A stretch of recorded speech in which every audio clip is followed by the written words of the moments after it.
So when you're going from one cake to another cake, let's say this is your connecting piece of fuse. Let's say this is the fuse to a cake. So let's say this is a cake, for example, and this was its fuse. You want to tie the fuse together with an overlap where the connecting fuse is going along the length like this. They're both facing the other direction, so that way when the fuse burns from here, it'll burn this whole section of fuse, ensuring that this fuse is burned. That's the whole reason for this technique, is to make sure that this fuse is guaranteed to burn. If we were to tie it in this direction, then what would happen is, as this fuse burns, once it hits this point here, this point will burn. This part, it'll burn, you hope that it'll burn down this fuse, which if it lights, it should. But if it doesn't, you're only relying on this single point, because once it hits this point, this piece of fuse right here will probably fall off. So it'll fall off because it's burnt, it'll disconnect, and you're only relying on the point at where this fuse is contacting this fuse. Because then from this point on the cake fuse, it'll burn this way. It'll burn both directions.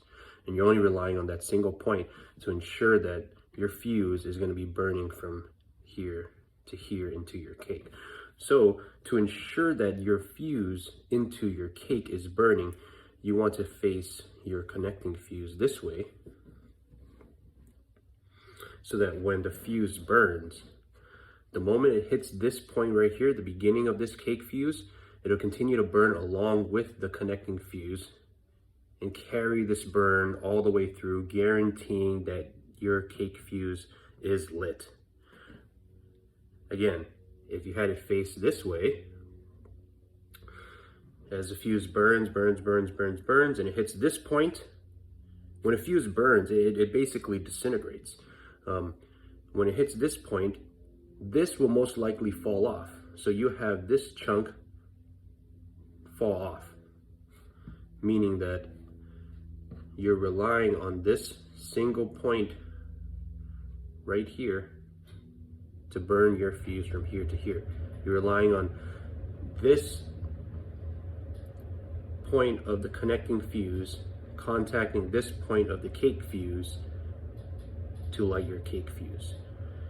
Most likely it'll light, to be honest, most likely it will light, but you don't want to run into that situation where it doesn't light and everyone's sitting there. I don't want to take that chance.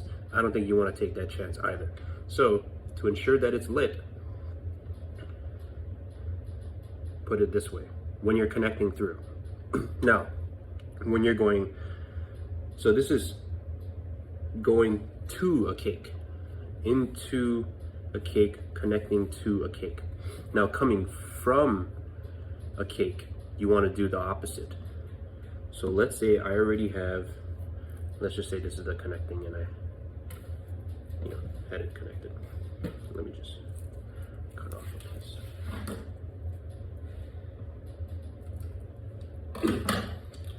So let's say this is my connecting piece. Okay, so I'm going from one cake to another. Now I'm going from this cake to another cake. Let's get another fuse for that. So let's say this is another cake. Sorry, I can't use any more cakes as examples here because I glued them all to the board. I didn't make an example of that earlier, but we can make do with this. Okay, so we have a connecting piece going from another cake to this cake, and now you want to connect this cake to that cake.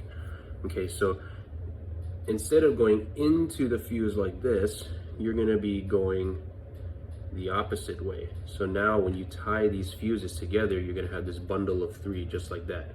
And the reason why you want to face the fuse connecting this cake to this cake this way, okay, is that same reason. You want to burn along the length of this fuse to ensure that this fuse is lit, so that way when it lights, you're guaranteed to have this bridging connection, this fuse, light up to start the next cake. So this is going from a cake to another cake. You want to have it face this way. You want to, the idea is you want the fuse to burn along the length. To go into a cake, you want the fuse to burn along the length. You don't want single points of ignition. Let's say if I were to light, if I were to have my connecting fuse from this cake to this cake facing this way, what would happen? First, we would have the connecting fuse from, cake X over here coming in and lighting, and it would light at this point here. This fuse would light. When it lights here,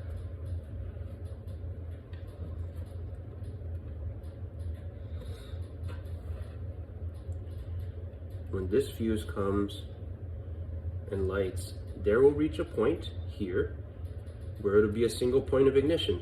The rest of this from here on out will fall off, and you're relying on this single point to light your fuse. Okay, let's say here's a better example. Let's say we took this cake out of the picture and we were just lining up this connecting fuse with this connecting fuse. Okay, if you were to face it this way, then you have this fuse.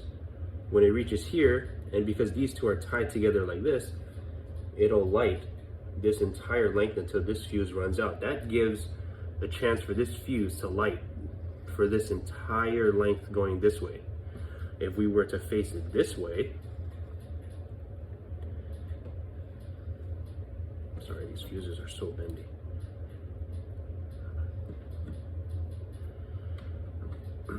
Just bend this like this. Okay. If we were to light it this way, when the fuse is burning here, the moment it reaches this point, the fuse is disintegrated. So this part is going to fall off, and it's only going to rely on the ignition right from where it's right here, right where these two fuses come together. And it's just going to solely rely on the ignition here to light this fuse versus the other way again. Sorry, I'm explaining this because it took me a little while to understand this, but once you do, it'll guarantee your fuses will light.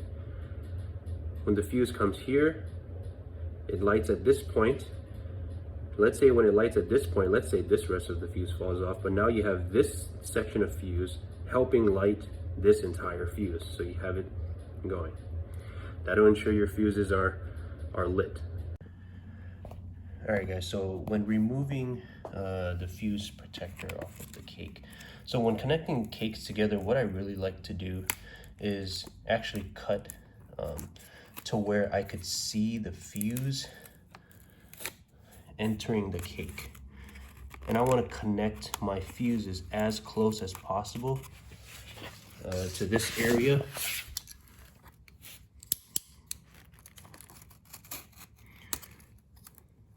Just be careful not to cut your fuse. So I want to see where this fuse enters the cake. All right, so if you see, it actually comes out just a little bit more.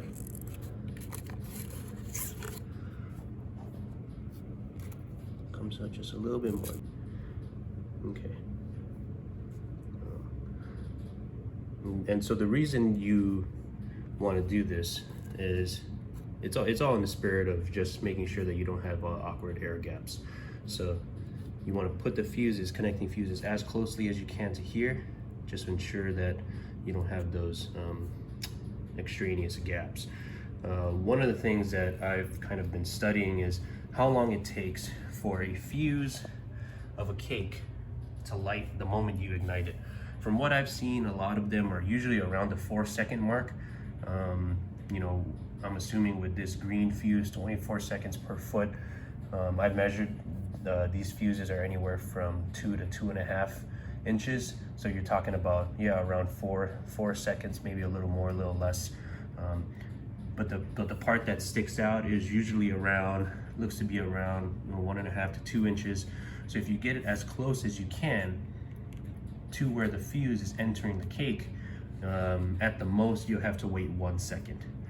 So that way, 1 second of wait time, if you cut all your fuse lengths properly, should be able to reduce that air gap, that gap time in between your cakes. Another thing that I did as well, kind of referencing back to how we were connecting the fuses together, is on every single length of fuse on all the estimates, I added 1 inch. And that extra inch, let's say I'm connecting this missile battery to this cake here. That extra inch is where I'm going to be attaching the connecting fuse. That's where that extra inch is coming from. Then from this end, I want to go down the length, and that's how I'm going to be connecting this fuse to that cake. I'm going to be doing that for basically all of these cakes together, and when it's done, I'll show you in a minute. Alright, so how to tie the fuses together. So I use a zip tie method. You can use, there's clips out there. I just don't know how many fuses you can put into those clips, how wide they are.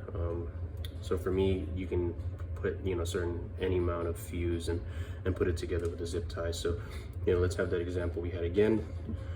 We had a cake fuse here. Okay, we had a fuse coming from cake X into this fuse, just like that. And I have connecting fuse from this cake to this cake. So what I like to do is I like to put a zip tie at this end here and this end here, using 2 zip ties.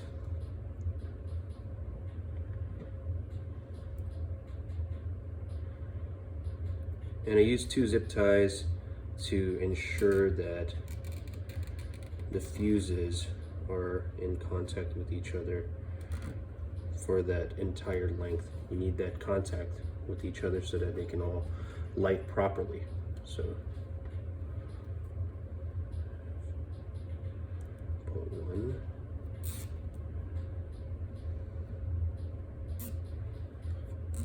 At the front. At the end. Make sure they're tight and nice and snug. Get some snips. Cut that off.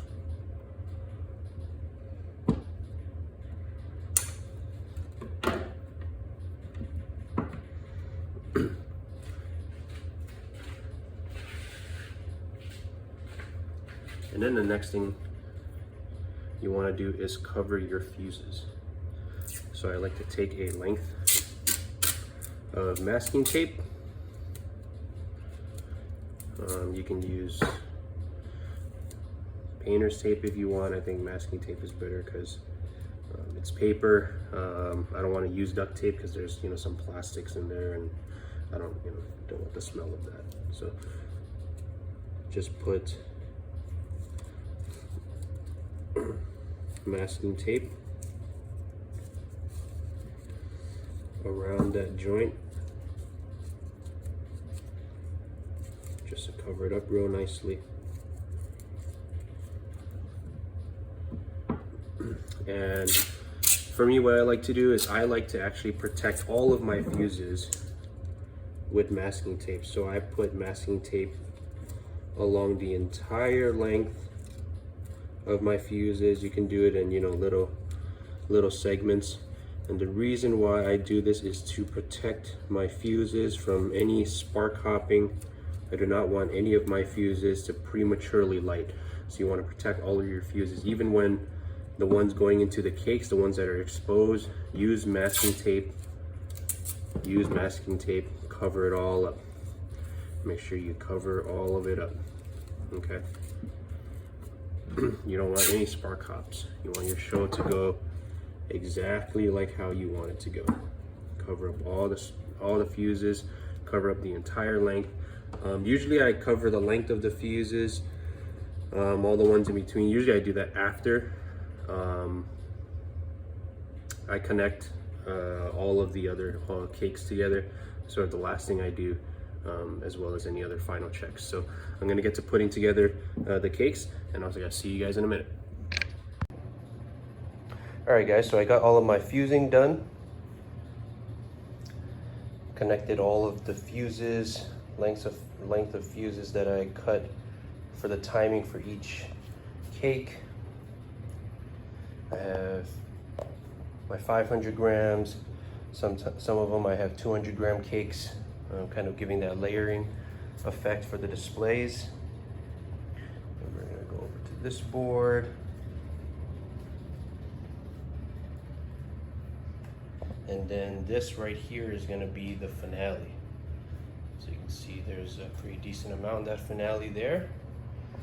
And to end off with some mortars and some NOABs. All right, so the next step is gonna be lighting this for New Year's. I'll see you guys in the next video.